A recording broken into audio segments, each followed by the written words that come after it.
নাহমাদুহু ওয়া নুসাল্লি আলা রাসূলিহিল কারীম।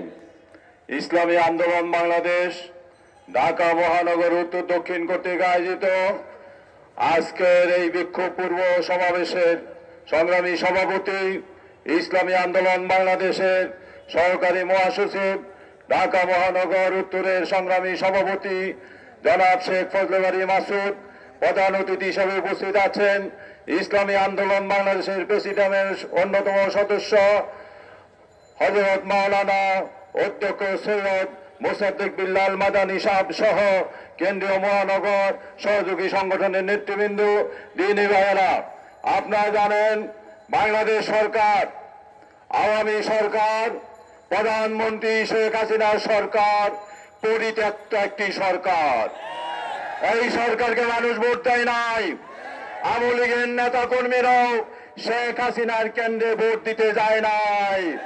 তাই শেখ হাসিনা যেখানে নির্বাচন করেছেন, এক কেন্দ্রে আমাদের যে ভোটার সংখ্যা ছিল, জাল ভোট তার চাইতে বেশি গণনায় এসেছে। প্রমাণ হয় পুরা বাংলাদেশে জাল ভোটের মাধ্যমে প্রধানমন্ত্রী নির্বাচিত হয়েছেন। মাননীয় প্রধানমন্ত্রী পরিত্যক্ত বর্জিত একটি সরকার। এই দেশের জনগণ আপনাকে ম্যান্ডেট দেয় নাই কোন দেশের সাথে চুক্তি করার।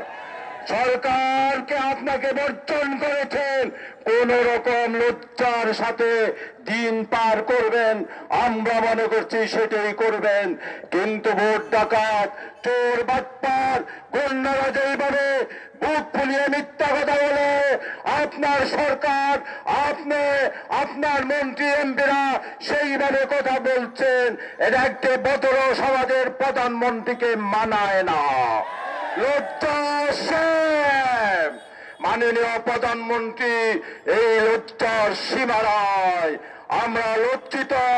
বাংলাদেশের জনগণ আপনার কারণে, আপনার সরকারের কারণে লজ্জিত। বিশ্ববাসীর কাছে আমরা লজ্জিত। সাথীয় বন্ধুগণ, আপনি চুক্তি করেছেন, সাংবাদিকরা জিজ্ঞাসা করেছে, আপনি বলেন শেখের বেটি। শেখের বেটি তো হাই দাও আপনার মুখে আর মানায় না। বঙ্গবন্ধু শেখ মুজিবুর রহমান যেই সীমানা স্বাধীনতার মাধ্যমে এঁকে দিয়েছিলেন, সেই সীমানাকে আপনি মুছে ফেলার অপচেষ্টা চালাচ্ছেন। জনগণ উচিত শিক্ষা দিবে, গাছ ধরে ক্ষমতা থেকে টেনে নামিয়ে দিবে।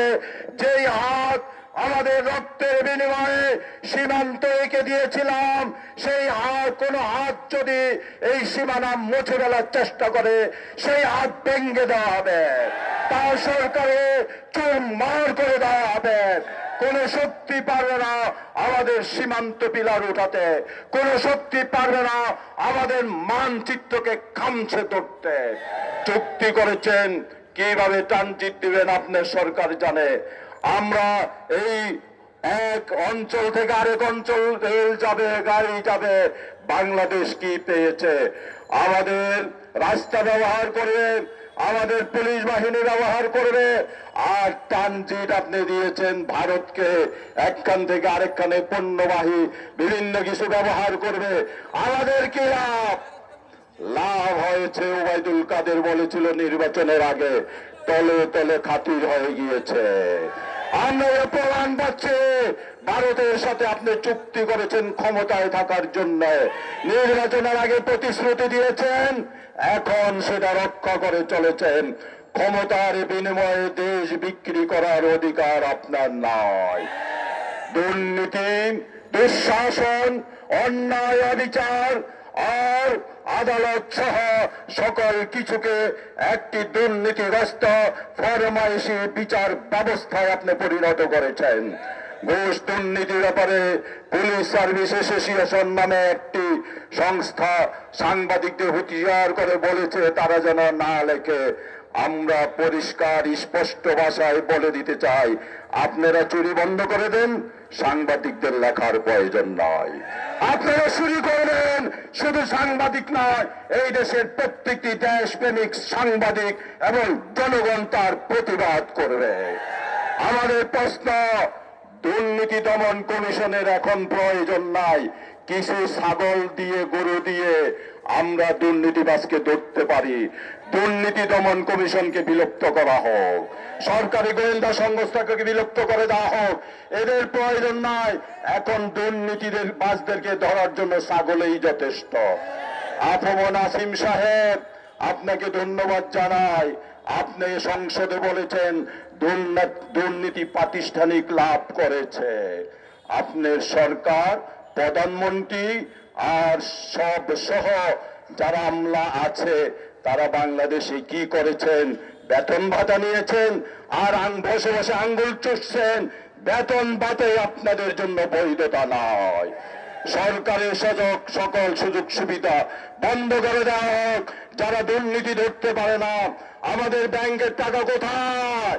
আমাদের কৃষক, শ্রমিক, খেটে খাওয়া মানুষ আর ব্যবসায়ীরা যেই টাকা রোজগার করে এই দেশকে সমৃদ্ধ করার জন্য প্রচেষ্টা চালিয়েছে আওয়ামী সরকার, প্রধানমন্ত্রী শেখ হাসিনার নেতৃত্বে যেই সরকার, সব টাকা লুট করে বিদেশে পাচার করেছে। প্রত্যেকটি টাকা ফেরত আনুন, কয়েক দণ্ড হিসাব নেওয়া হবে। আমার স্বাধীনতা সার্বভৌমত্ব বিকে দিয়ে আমার টাকা পাচার করে আমার বাংলার বুক ছেড়ে এক কান থেকে আরেক কানে শত্রু বাহিনীকে আপনি যাওয়ার অধিকার দিবেন। আমরা বসে বসে আঙ্গুল চষবো, এই স্বপ্ন ভেঙে দেওয়া হবে। আগামী দিনের সংগ্রামে সবাইকে দাওয়াত দিয়ে আজকের মতো এখানে শেষ করছি। আসসালামু আলাইকুম।